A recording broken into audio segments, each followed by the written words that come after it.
अस्सलाम वालेकुम। Last lectures में हमने बात की थी कोलिनर्जिक एगोनिस्ट ड्रग्स की। वो ड्रग्स जो कि पैरासिम्पैथोमाइमेटिक्स हैं या पैरासिम्पैथेटिक नर्वस सिस्टम की एक्टिविटी को बढ़ाती हैं। इस लेक्चर में हम बात करेंगे कोलिनर्जिक एंटागोनिस्ट्स की।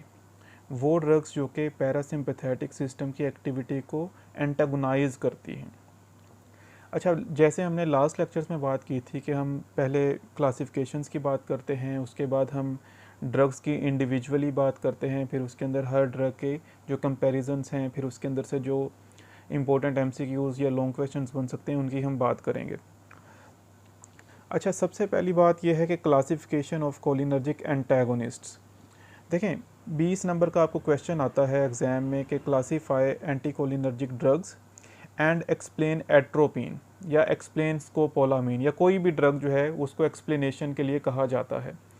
तो क्लासिफिकेशन एक तो ये है कि आपको बुक्स के अंदर मुख्तलिफ नोट्स के अंदर स्लाइड्स के अंदर जो मिलती है क्लासिफिकेशन, वो सिंपल इस तरह से होती है कि आपसे ऊपर लिख दिया जाता है कोलिनर्जिक एंटागोनिस्ट और उसको डिवाइड कर दिया जाता है एक एंटी मस्करिनिक्स और एक एंटी निकोटिनिक्स। एंटी मस्करिनिक्स के अंदर कुछ ड्रग्स बता दी जाती हैं और एंटी निकोटिनिक्स के अंदर कुछ ड्रग्स बता दी जाती हैं। आप अगर एग्ज़ाम्स में इसी तरह से लिख देंगे तो आपका वो जो क्वेश्चन है वो आंसर बहुत शॉर्ट होगा और उसके बहुत कम मार्क्स आपको मिलेंगे। लास्ट टाइम भी हमने यही डिस्कस किया था कि जब आपको क्लासिफिकेशन के बारे में पूछा जाता है तो आपको बड़े डिटेल से क्लासीफाई करना होता है ड्रग्स को। एंटी कोलिनर्जिक ड्रग्स को हम क्लासीफाई करते हैं दो कैटेगरीज में, एंटी मस्करिनिक ड्रग्स और एंटी निकोटिनिक ड्रग्स। अब एंटी मस्करिनिक ड्रग्स वो होती हैं जो कि मस्करिनिक रिसेप्टर्स की एक्टिविटी को एंटागोनाइज करती हैं, और एंटी निकोटिनिक ड्रग्स वो होंगी जो कि निकोटिनिक रिसेप्टर्स को ब्लॉक करेंगी। अब एंटी मस्करिनिक ड्रग्स जो हैं इसको हम फर्दर डिवाइड करते हैं। कुछ हमारे पास नेचुरल अल्कलॉइड्स हैं, कुछ सेमी सिंथेटिक हैं और कुछ सिंथेटिक हैं। अब आपने इसी तरह से क्लासीफाई करना है, एंटी मस्करिनिक लिखना है, उसके अंदर ये तीन जो हैं आपने फर्दर उसकी क्लासेस ऐड करनी हैं। फिर उसके बाद इसके अंदर आप जो है ड्रग्स के नाम ऐड करेंगे। फॉर एग्जांपल नेचुरल अल्कलॉइड्स जो है उसमें हमारे पास दो ड्रग्स हैं, एट्रोपिन और हायोसाइन। अब हायोसिन जो है इसको हम स्कोपोलामीन भी बोलते हैं। तो आपको एग्ज़ाम में स्कोपोलामीन भी पूछा जा सकता है, हायोसिन भी पूछा जा सकता है। तो दोनों जो है एक ही ड्रग के दो नाम हैं। फिर सेमी सिंथेटिक डेरिवेटिव्स हैं, इसमें हमारे पास होमेट्रोपिन है, एट्रोपिन मिथोनाइट्रेट है, हायोसिन ब्यूटाइल ब्रोमाइड है, इप्रोट्रोपियम ब्रोमाइड और टायोट्रोपियम ब्रोमाइड। तो ये हमारे पास हैं semi synthetic anti muscarinic drugs. फिर एंटी मस्करिनिक के अंदर जो तीसरी टाइप है वो हमारे पास है सिंथेटिक ड्रग्स। इसको हम फर्दर क्लासीफाई करते हैं इसके मोड ऑफ एक्शन की बेस पे कि क्या उसका मोड ऑफ एक्शन है, उसके फार्माकोलॉजिकल एक्शंस क्या हैं। कुछ इसमें है मिड्रियाटिक ड्रग्स। मिड्रियाटिक का मतलब है कि जो प्यूपिल को डायलेट कर दें, मिड्रियासिस करवा दें। इसमें हमारे पास जो ड्रग्स हैं वो साइक्लोपेंटोलेट है और ट्रोपिकामाइड है। फिर वेजिको सिलेक्टिव ड्रग्स हैं जिसमें हमारे पास ऑक्सीब्यूटाइनिन है, फ्लेवोक्सेट है और टोल्टेरोडाइन ड्रग है। ये हमारे पास वेजिको सिलेक्टिव है। फिर इसके अंदर हमारे पास एंटी पार्किंसोनियन ड्रग्स हैं, वो ड्रग्स जो कि पार्किंसन डिजीज़ के अगेंस्ट हम यूज़ करते हैं, जिसमें हमारे पास ट्राईहेक्सीफेनिडाइल है, प्रोसाइक्लिडिन है और बिप्रिडिन है। अब ये सारी जो है किस में है, सिंथेटिक में, एंटी मस्करिनिक में। अब सिंथेटिक में जो लास्ट क्लास है वो हमारे पास है antisecretory and antispasmodic. इसको हम फर्दर दो कैटेगरीज में कैटेगराइज करते हैं या डिवाइड करते हैं। कुछ हमारे पास क्वाटनरी अमोनियम कंपाउंड्स हैं, कुछ टर्शरी अमाइंस हैं। क्वाटनरी अमोनियम कंपाउंड्स में हमारे पास जो ड्रग्स हैं वो प्रोपेंथिलीन है, ऑक्सीफिनोनियम है, ग्लाइकोपाइरोलेट है और आइसोप्रोपामाइड है। ये हमारे पास क्या है, क्वाटनरी अमोनियम कंपाउंड है, किसमें, antisecretory and antispasmodic agents में। फिर टर्शरी अमाइन जो कि एंटी सिक्रेटरी एंटी स्पाज्मोडिक है, उसमें हमारे पास डाईसाइक्लोमीन है, इसके अलावा वेलिथामेट है और पायरेंजेपिन है। तो इसी तरह से आप क्लासीफाई करेंगे। ये सारी जो ड्रग्स हैं, ये सारी जो क्लासेस हैं, ये हमारे पास किस में आ रही हैं, एंटी मस्करिनिक ड्रग्स में। और एंटी मस्करिनिक ड्रग्स जो हैं ये एक पार्ट है हमारे पास एंटी कोलिनर्जिक ड्रग्स के अंदर या कोलिनर्जिक एंटागोनिस्ट के अंदर। सेकंड पार्ट इसमें क्या होता है, anti nicotinic drugs. Anti nicotinic drugs को हम दो फर्दर कैटेगरीज में डिवाइड करते हैं। एक हमारे पास होते हैं गैंग्लियन ब्लॉकर्स और एक होते हैं न्यूरोमस्कुलर ब्लॉकर्स। गैंग्लियन ब्लॉकर्स में हमारे पास जो ड्रग्स हैं कुछ नॉन कम्पैटिटिव हैं जिसमें निकोटीन है, और कुछ कम्पैटिटिव हैं जिसमें हमारे पास हेक्सामिथोनियम, मिकामाइलामाइन और ट्राईमेथाफेन है। ये हमारे पास कम्पैटिटिव ड्रग्स हैं। ये किस में आ रही हैं, गैंग्लियन ब्लॉकर्स में, जो कि क्या है, एंटी निकोटिनिक ड्रग्स। किस क्लास में, एंटी कोलिनर्जिक ड्रग्स के अंदर।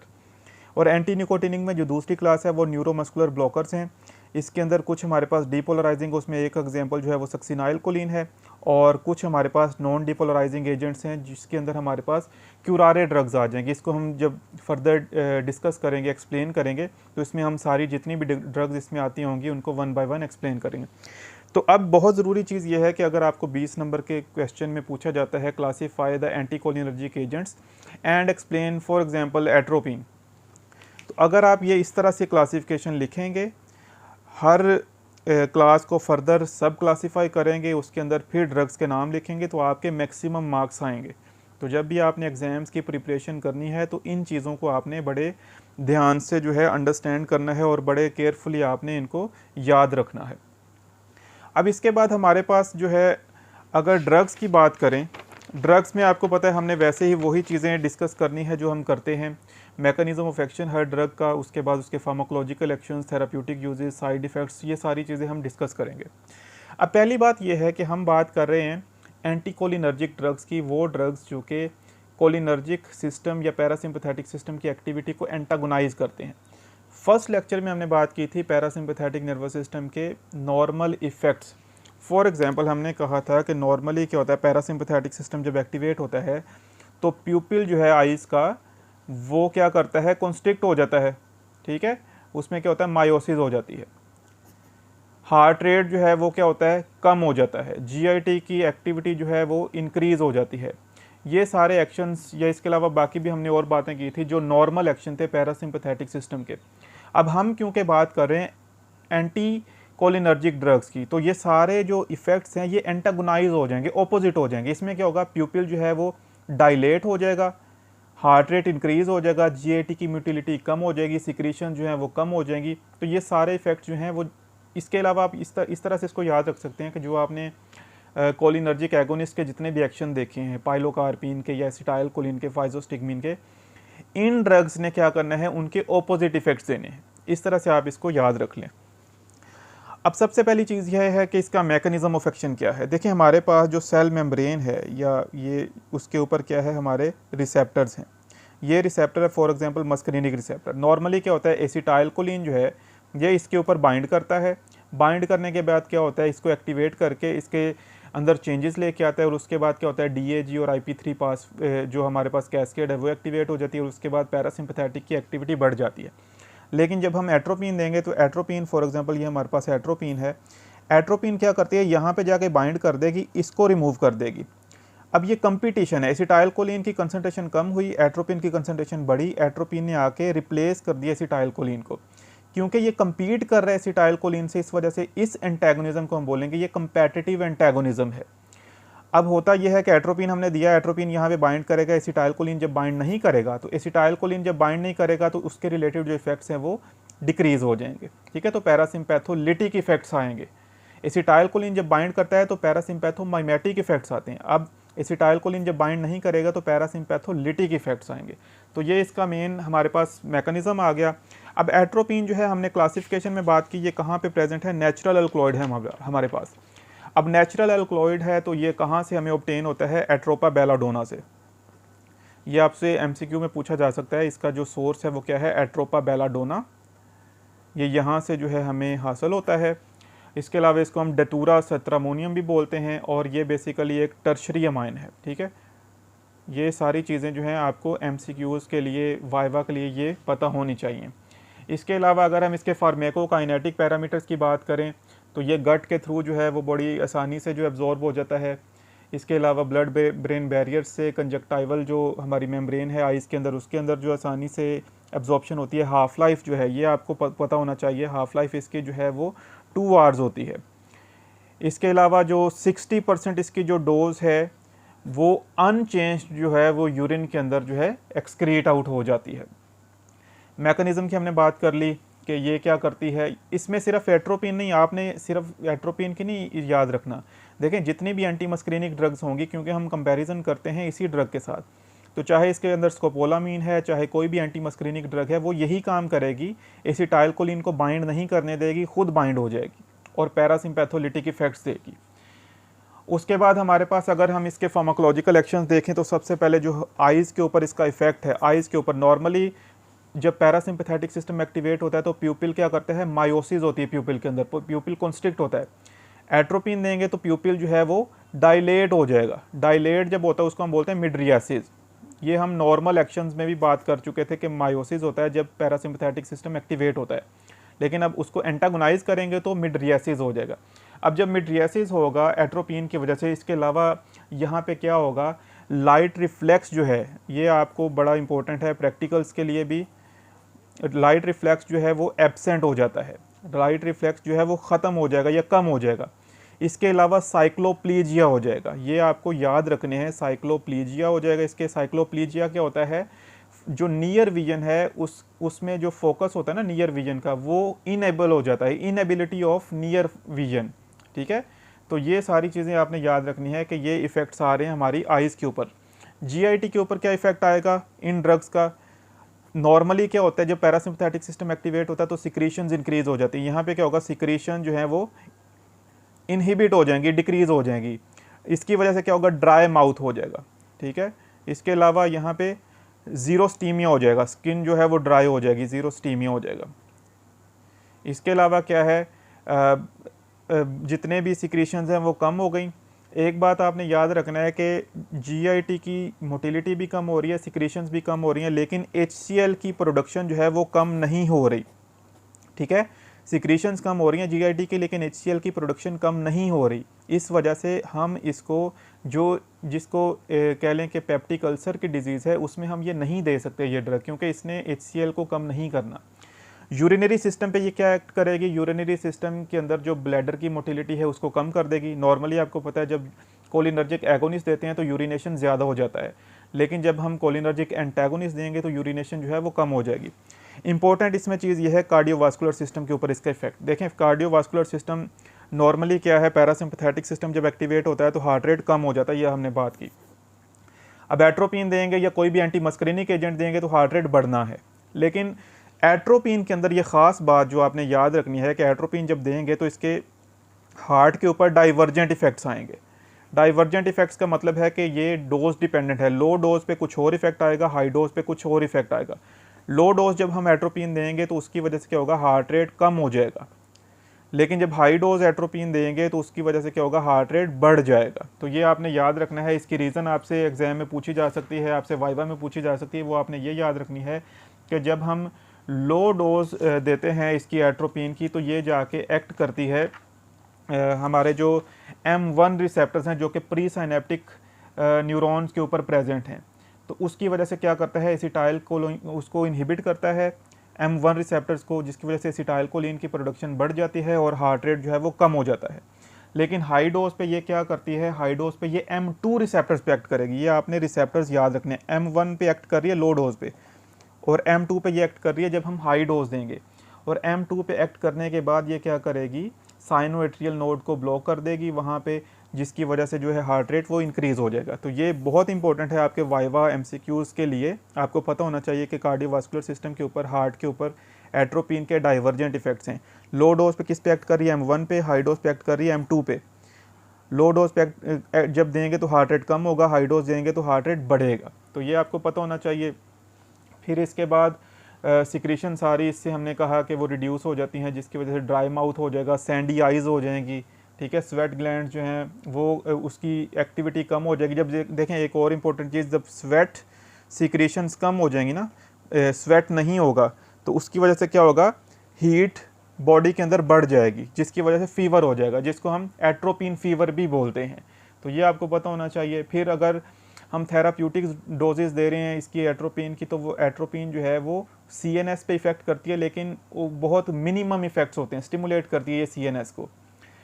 तो ये सारी चीज़ें हैं जो आपको पता होना चाहिए। हम क्लिनिकली इसको यूज़ किसके लिए करते हैं, आइज़ की जो एग्जामिनेशन है उसके लिए। फिर हम एंटीस्पाज्मोडिक एजेंट्स के तौर पे यूज़ करते हैं, अगर पेट में दर्द है, स्पैज़म्स हैं, तो उसको हम ख़त्म करवाते हैं इससे। अगर कोलिनर्जिक एगोनिस्ट्स की टॉक्सिसिटी हो जाए, जैसे फाइजोस्टिगमिन है, अगर उसकी टॉक्सिसिटी हो जाए तो हम इसको एंटीडोट के तौर पे यूज़ करेंगे। फाइजोस्टिगमिन अगर हम कोई पेशेंट ले रहा है उसकी वजह से क्या हो रहा है, पैरासिम्पैथोमाइमेटिक इफेक्ट्स आ रहे हैं, और अगर उसकी टॉक्सिसिटी होगी तो हम क्या करेंगे, एट्रोपिन दे के उसकी टॉक्सिसिटी को एंटागोनाइज करेंगे। फिर इसके अलावा हम ऑपरेशन से पहले ये दे सकते हैं प्री ऑपरेटिवली, किस वजह से, ताकि रेस्पिरेटरी सिक्रीशन जो है वो ब्लॉक हो जाए। इसके अंदर जो एडवर्स इफ़ेक्ट्स हैं, देखें जितने इसके फार्माकोलॉजिकल एक्शंस हैं उसी को अगर हम मज़ीद सीवियर फॉर्म में ले लें तो वो हमारे पास इसके एडवर्स इफ़ेक्ट्स आ जाएंगे। एडवर्स इफ़ेक्ट्स इसमें क्या होगा, ये आप पॉइंट डाउन कर लीजिएगा। इसमें सबसे पहले ब्लड विजन होगी, क्योंकि इसमें साइक्लोप्लीजिया हो रहा है और लाइट रिफ्लेक्स जो है वो एब्सेंट हो रहा है। ब्लड विजन होगी, सैंडी आइज़ होंगे, यूरिनरी रिटेंशन होगी, कॉन्स्टिपेशन होगा, टैकीकार्डिया होगा, रेस्टलेसनेस, कन्फ्यूजन, इसके अलावा एट्रोपिन, फीवर या हाइपरथर्मिया। तो जितने भी इसके फार्माकोलॉजिकल एक्शंस हैं वही उसके बेसिकली क्या हैं, अब एडवर्स इफ़ेक्ट्स हो जाएंगे। तो ये जितने भी एडवर्स इफ़ेक्ट्स हैं ये आप इसको अगर देखेंगे तो कोलिनर्जिक एगोनिस्ट के बिल्कुल ऑपोजिट हैं ये, ठीक है। और एट्रोपिन की अगर टॉक्सिसिटी हो जाए तो इसमें क्या है, टेम्परेचर इंक्रीज़ होगा, स्वेटिंग डिक्रीज़ हो जाएगी, कन्फ्यूजन होगी, डिलीरियम होगा, इसके अलावा टैकीकार्डिया, फ्लश्ड फेस हो जाएगा और सिक्रीशन जो है वो डिक्रीज़ हो जाएंगी। तो ये सारी चीज़ें हैं। अगर इसके अलावा हम इसके अंदर जो बाकी ड्रग्स हैं उनकी अगर हम इसके साथ कंपैरिजन की बात करें, स्कोपोलामीन है जैसे फॉर एग्जांपल,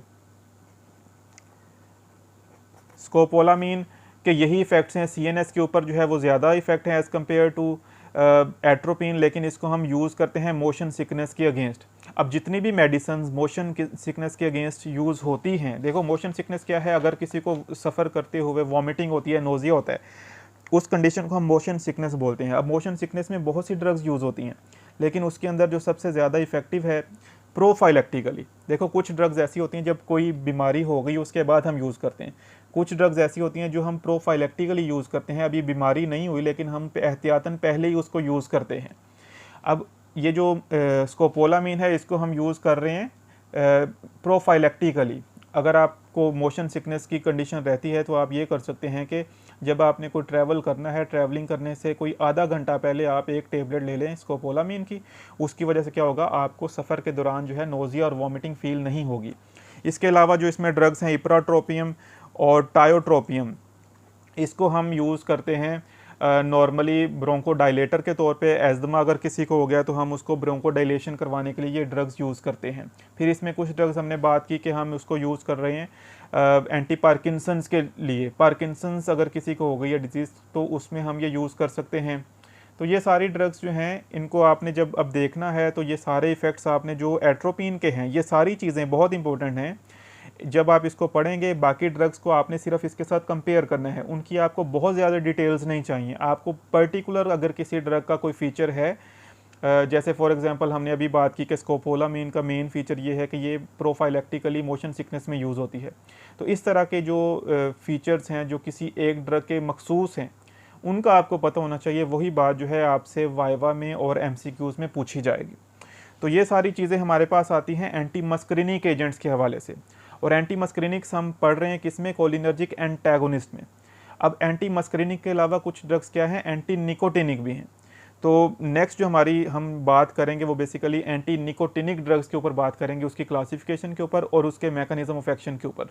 बहुत इंपॉर्टेंट है वो भी, एग्ज़ाम्स में अक्सर उसमें से भी पूछा जाता है, 10 या 20 नंबर का क्वेश्चन आता है एंटी निकोटिनिक ड्रग्स में, कोई एक क्लास जो है उसकी डिटेल्स पूछी जाती हैं। तो नेक्स्ट लेक्चर में हम जो है एंटी निकोटिनिक ड्रग्स के बारे में डिटेल से बात करेंगे।